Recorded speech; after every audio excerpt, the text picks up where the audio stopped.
Au fil des années, les scandales de harcèlement ont toujours fait partie des gros titres les plus importants de l'industrie de la K-pop. Et bien que certaines de ces accusations étaient effectivement vraies, il existe également de nombreux exemples de rumeurs de harcèlement fausses qui ont ruiné la carrière de nombreuses célébrités innocentes de la K-pop. Et peut-être l'exemple le plus tragique de cela est le groupe de filles T.A.R.A. Salutations, professeur! Alors, tout d'abord, je voulais souhaiter à tous un joyeux Noël et comme c'est probablement ma dernière vidéo de 2023, je voulais aussi vous souhaiter une bonne année. Et sur cette note, nous allons en fait terminer cette année en beauté car aujourd'hui, je vais couvrir l'un des sujets les plus demandés sur cette chaîne et c'est le faux scandale de harcèlement qui a détruit l'un des meilleurs groupes de filles de K-pop, T.A.R.A. À l'origine, le groupe a débuté avec seulement 6 membres, mais au moment de ce scandale, 2 membres supplémentaires avaient en fait été ajoutés au groupe, donc le premier nouveau membre qui a été ajouté en 2010 était Ru Hwa-young. Hwa-young a en fait été repéré par Core Contents Media aux côtés de sa sœur jumelle Yo-young après que le duo est apparu ensemble dans l'émission de télévision Star King. Maintenant, à l'origine, on disait que les 2 jumelles étaient censées rejoindre T.A.R.A. ensemble. Mais ensuite, pour une raison inconnue, seul Hwa-young a été ajouté au groupe, tandis que Hyo-young a été transféré à un autre groupe sous Core Contents Media, appelé Co-Ed School à la place. 2 ans plus tard, un autre membre nommé Arum, qui n'avait que 18 ans, a rejoint le groupe.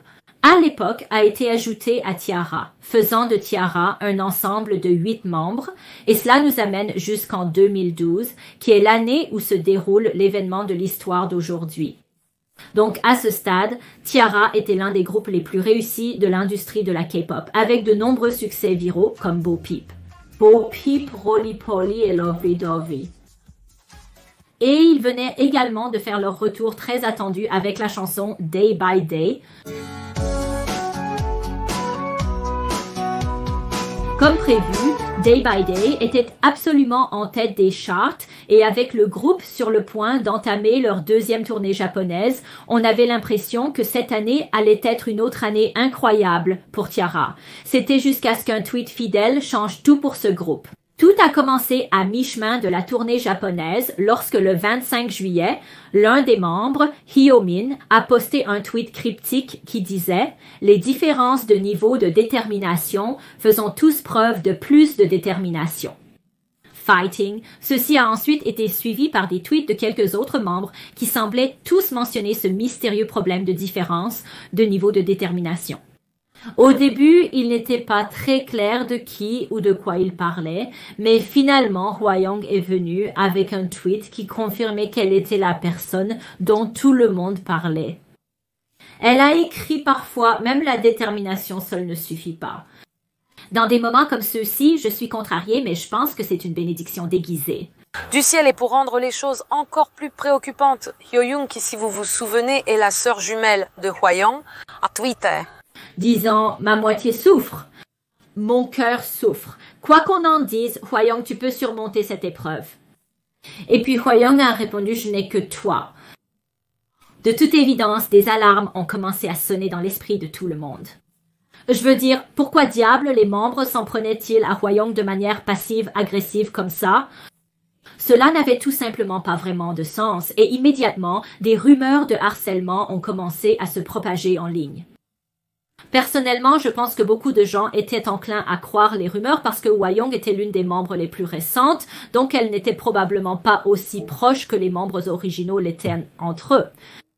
Sans oublier qu'elle était également l'une des membres les moins populaires avec le moins de temps d'écran et des lignes, et donc beaucoup de gens pensaient probablement qu'elle serait une cible facile pour certains des membres les plus populaires. Les internautes ont immédiatement commencé à fouiller l'Internet à la recherche de preuves et bien sûr, ils en ont trouvé des tonnes. Il y avait ce clip de Bottom qui fonçait violemment dans le parapluie de Hwa-young afin de le casser et de laisser Hwa-young tremper sous la pluie. Il y avait aussi un autre incident infâme où Wooman a tenté d'aveugler Hwa-young en enfonçant ses doigts dans les yeux de Hwa-young. Et Eun-jung est même allé jusqu'à essayer de tuer Hwa-young à la télévision nationale, en l'étouffant sans pitié avec un gâteau de riz. Oh, je suis désolée, en l'étouffant sans pitié avec un gâteau de riz alors que Hwayong luttait pour s'échapper.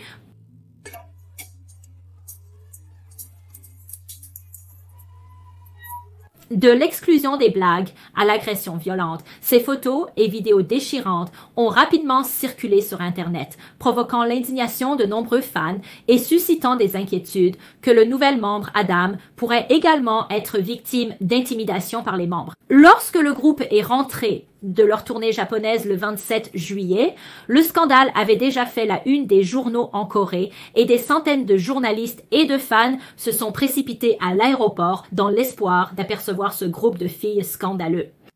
Mais ce qui a retenu leur attention à la place, c'était la vue pitoyable de la pauvre Hwayong portant un plâtre et se déplaçant en fauteuil roulant. Vous voyez, quelques jours auparavant, Hwayong s'était en fait foulé la cheville en se rendant à la loge et n'avait plus été capable de danser depuis. En fait, sa blessure était si grave que pendant tout le concert japonais de T-ara, Hwayong n'a pu interpréter qu'une seule chanson assise et maintenant sa blessure semble s'être encore aggravée. Je veux dire, elle était dans un fauteuil roulant, donc bien sûr, tout le monde se sentait vraiment désolé pour elle et les gens étaient juste comme vous savez comment oser les autres membres parler de Hwayong n'ayant pas assez de détermination alors qu'elle était clairement trop blessée pour se produire. La photo de Hwayong complètement meurtrie et battue est immédiatement devenue virale sur Internet, devenant le résultat de recherches le plus populaire sur Naver ce jour-là et ajoutant encore plus de carburant au feu. Des foules de personnes ont commencé à exiger une explication des membres de T-ara et de Core Contents Media, mais la réponse qu'ils ont reçue les a juste encore plus outrés. Le 30e de juillet, au lieu de l'excuse que tout le monde attendait, Core Contents Media a annoncé que le contrat de Hwayong avait en fait été résilié en raison de problèmes entre elle et le personnel. Évidemment, cette annonce n'a pas du tout été bien accueillie, avec des gens commentant des choses comme « Donc, au lieu de punir les intimidateurs, vous allez juste inventer de fausses histoires sur Hwayong. Core Content Media, j'espère que vous pourrirez en enfer. » Et qu'est-ce que c'est que ça? Pourquoi punissent-ils la victime ici? Et avec cela, le public s'est complètement retourné contre T-ara.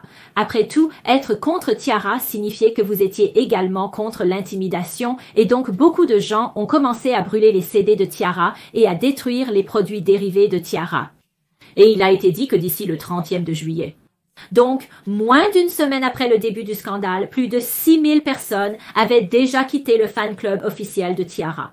Il y avait même des appels pour que les stations de télévision et les marques boycottent T-ara, ce qui a effectivement entraîné la perte de certains rôles d'ambassadeurs de marque et de rôles d'acteurs pour certains des membres.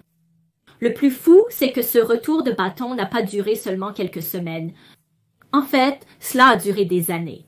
Pendant les années suivantes, chaque fois que T-ara essayait de reprendre leurs activités en Corée, les gens ne manquaient jamais de rappeler leurs actions maléfiques.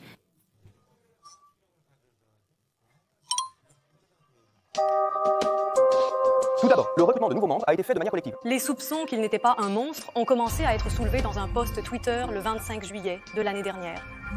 Et le groupe a régulièrement fait face à des choses comme des océans noirs et des huées. Finalement, le contre-coup a été si intense que le groupe a été contraint de déplacer son attention vers les promotions à l'étranger. Et bien qu'ils aient réussi à obtenir un certain succès en Chine, je pense que tout le monde serait d'accord pour dire que le groupe n'a pas réussi à atteindre son plein potentiel à cause de la controverse. Avançons jusqu'au 8 février 2017. À ce stade, près de 5 ans s'étaient écoulés depuis que le scandale a éclaté pour la première fois. Pourtant, cet incident horrifique restait encore à l'avant-plan de l'esprit de nombreuses personnes et dans une émission appelée Taxi, Hwayong et Hyo-young ont été une fois de plus invités à parler de leurs expériences avec T-ara. Je me suis isolée dans la pièce et j'ai pleuré. Ah, comment Hwayonga? Dehors? Ça, c'est pourquoi je suis... Un peu de vie. Il y a eu un moment où j'ai beaucoup perdu de poids. Ma sœur pleurait un peu et me disait d'arrêter. On pouvait voir des larmes couler sur le visage de Hwayong alors qu'elle racontait ses expériences traumatisantes d'intimidation et d'ostracisme par ses horribles coéquipières. Et au cas où vous vous demanderiez pourquoi je suis si sarcastique, c'est parce que je le suis. Il s'avère que tout ce que le public pensait savoir sur le scandale d'intimidation de T-ara était complètement faux. et le récit entourant Hyo-young et les membres de T-ara allait être renversé.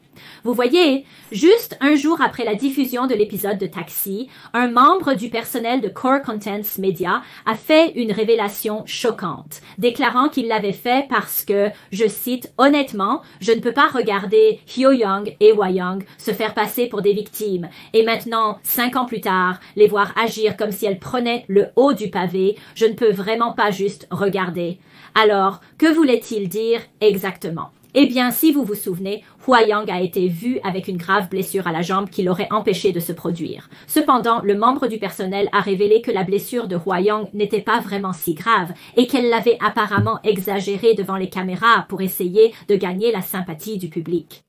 Selon le membre du personnel, Hwa-young avait en fait visité l'hôpital à plusieurs reprises et avait reçu le feu vert de tous les médecins, mais elle insistait toujours pour porter un plâtre, surtout lorsqu'elle était en public, et il y a en fait des photos pour le prouver. Comme sur cette photo, on peut la voir s'accrocher à ses managers pour obtenir du soutien, mais il y a aussi d'autres photos prises le même jour qui semblent montrer qu'elle se déplace très bien. Et souvenez-vous de cette fameuse photo en fauteuil roulant à l'aéroport.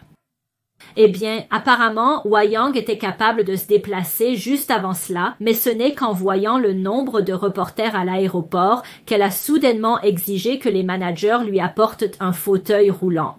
Pire encore, Hwa-young aurait également utilisé sa blessure pour échapper au travail, et c'est en fait ce qui a causé les désaccords entre elle et les autres membres, si vous vous souvenez de l'époque. Le scandale a éclaté. T-ara était au Japon pour leur concert et c'était un concert qui avait une liste de chansons d'environ 30, y compris de nombreuses performances en sous-unité et en duo dont Hwa-young était censé faire partie. Cependant, juste un jour avant le concert, Hwa-young a soudainement refusé de se produire, affirmant qu'elle avait besoin de se reposer à cause de sa prétendue blessure. À cause de cela, les autres membres de T-ara, ainsi que plus de 80 membres du personnel, ont dû passer plus de 8 heures cette nuit-là à réarranger toutes les chorégraphies, redistribuer toutes les lignes et réajuster l'éclairage. Et au final, tout le monde n'a réussi à dormir que 3 heures environ avant le concert. Pendant ce temps, Hwa-young a passé sa journée à se reposer à l'hôtel et à se faire les ongles, et au final, elle n'a accepté de chanter qu'une seule chanson sur scène assise. Comme on peut l'imaginer, les autres membres étaient absolument furieux. Je veux dire, je le serais. Et donc, le jour du concert, peut-être par frustration, ils ont fini par faire ces tweets sur la détermination. Était-ce un peu immature de leur part d'exprimer leurs griefs sur une plateforme publique? Probablement, mais compte tenu de tout ce que Hwa-young leur avait fait subir, ce qu'ils ont fait ne peut certainement pas être considéré comme du harcèlement. Quoi qu'il en soit, les problèmes entre Hwa-young et les membres de T-ara ont continué même après leur retour du Japon. À ce stade, le scandale de harcèlement avait déjà éclaté, donc les membres faisaient de leur mieux pour se réconcilier avec Hwa-young, selon un membre du personnel juste avant une performance à Music Bank le 27 juillet. Hyo-min avait tenté de parler à Hwa-young, mais Hwa-young a simplement dit, je cite, « Il n'y a rien pourquoi je me sens mal, donc je n'ai aucune raison de m'excuser », et elle a fini par quitter le lieu juste comme ça. En conséquence, les autres membres ont dû se précipiter pour remplir ces parties quelques minutes avant la performance, ce qui a abouti à ce moment désastreux où Hyo-min a littéralement dû lire les raps de Hwa-young sur un téléprompteur.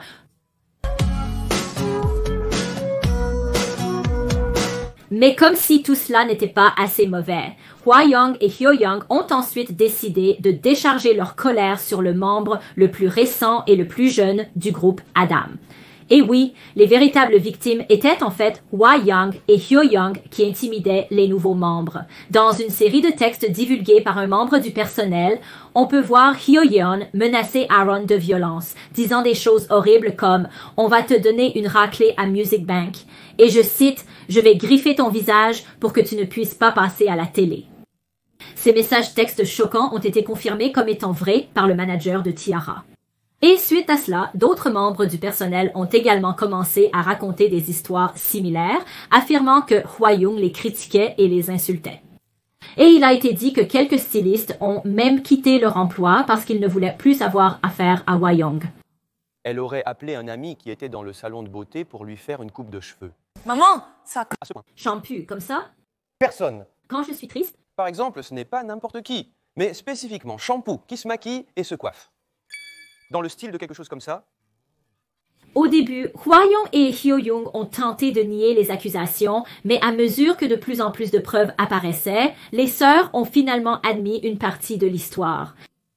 Évidemment, ces révélations ont totalement pris le public au dépourvu et beaucoup des plus grands détracteurs de T-ara ont immédiatement fait marche arrière, postant des hashtags comme Justice pour T-ara et Excuse à T-ara. Hélas, c'était déjà trop tard. Bien qu'il soit évidemment bon que les noms des membres de T-ara aient finalement été blanchis, le groupe était bien au-delà de son apogée à ce stade et les contrats des membres expiraient déjà. Ce faux scandale de harcèlement avait ruiné leur perspective en tant que groupe et leur avait coûté des années d'opportunités. Mais peut-être, ce qui était encore pire, c'était l'impact que le scandale avait eu sur leur mental. Quand vient le moment de la performance, tout le monde nous tourne le dos et dit qu'il ne veut pas nous voir sur scène. Jusqu'à la fin de notre performance. Parce que je suis une célébrité peu sûre d'elle-même. Surtout en Corée. C'est mon... Première fois que je le ressens. Il n'y a aucune raison de partir. Il n'y a pas de... raison de se laver. Il n'y a aucune raison de manger. Heureusement, cependant, les membres sont restés forts et les choses se sont certainement améliorées pour le groupe. La plupart des membres originaux ont réussi à reprendre leur carrière de chanteurs et d'acteurs et 4 d'entre eux se sont même récemment réunis pour un retour, ce qui était super excitant. Quant à Hwa-young et Yo-young, mon Dieu, ces deux-là ont réussi à trouver du succès dans l'industrie du cinéma malgré tout ce qu'elles ont fait. Et Hwa-young a même réussi à remporter quelques prix d'acting prestigieux. Ce sont de grandes actrices, je le reconnais. Mais franchement, c'est vraiment exaspérant de voir comment elles ont pratiquement réussi à sortir de cette situation sans égratignure. Personnellement, je pense que le public était probablement gêné par la façon dont ils avaient mal jugé T-ara. Et j'ai eu l'impression que beaucoup de gens voulaient simplement mettre rapidement fin à la situation de T-ara et ne pas y penser. Et donc, les sœurs n'ont jamais reçu même la moitié du contre-coup que T-ara a reçu. Le président directeur général de Core Content Media est depuis venu en avant, révélant que l'un de ses plus grands regrets était la façon dont il a géré le scandale de harcèlement. Il a dit, je cite, « Je pense que ma plus grande erreur à l'époque était de ne pas révéler clairement la vérité. » Alors que les rumeurs de harcèlement se propageaient, je pensais qu'il n'y avait rien pour nous à nous excuser parce que nous n'avions rien fait de mal. Cependant, cela a amené le public à se retourner encore plus contre T-ara. En y repensant maintenant, T-ara n'a rien fait de mal et j'ai fait une grave erreur. Ce qui, oui, je pense que nous pouvons tous convenir que Core Content Media a géré cette situation de manière terrible en ne communiquant pas avec les fans et en ne faisant pas assez pour protéger les membres de T-ara. Mais en même temps, y a-t-il vraiment une bonne façon pour les entreprises de gérer une situation comme celle-ci? Le fait est que depuis le scandale de T-ara, il y a eu de nombreux autres scandales de harcèlement dans le K-pop et alors que certaines de ces entreprises ont choisi de rester silencieuses et de retirer les membres accusés, d'autres entreprises ont essayé de défendre leurs idoles avec des déclarations et des poursuites. Mais quelle que soit la réponse, la réaction du public se déroule toujours de la même manière. Au final, malheureusement, le public choisira toujours de croire quelle que soit l'histoire qui semble la plus scandaleuse et une fois qu'ils sautent sur ce wagon, ils ignoreront tous les articles de presse, déclarations ou autres preuves qui contredisent leurs croyances, les rejetant comme des mensonges et des dissimulations. Et, le plus ironique, c'est que ce même public se retournera ensuite et pointer du doigt les médias, les entreprises, les artistes, en gros tout le monde sauf eux-mêmes, quand il s'avère que leur supposition était en fait complètement fausse. Malheureusement, ces personnes ne réalisent même pas que c'est en fait leur mentalité prévisible de culture d'annulation qui donne aux menteurs comme Hwa-young le pouvoir de ruiner des carrières avec de fausses accusations. Et oui, c'est franchement assez décourageant de voir que 11 ans plus tard, les gens n'ont toujours pas tiré de leçons de ces scandales et que la même chose qui est arrivée à T-ara continue d'arriver à de nombreux autres artistes encore aujourd'hui. Mais bon, Vous et moi, nous voyons le schéma ici, c'est précisément pourquoi j'attendrai toujours avant de couvrir les scandales de harcèlement sur cette chaîne, ce qui a apparemment amené certaines personnes à croire que je soutiens le harcèlement de toute façon. C'est ici que nous allons conclure la vidéo. Comme toujours, mes notes de recherche seront sur Patreon. Si vous avez aimé cette vidéo, n'hésitez pas à laisser un pouce en l'air et à vous abonner.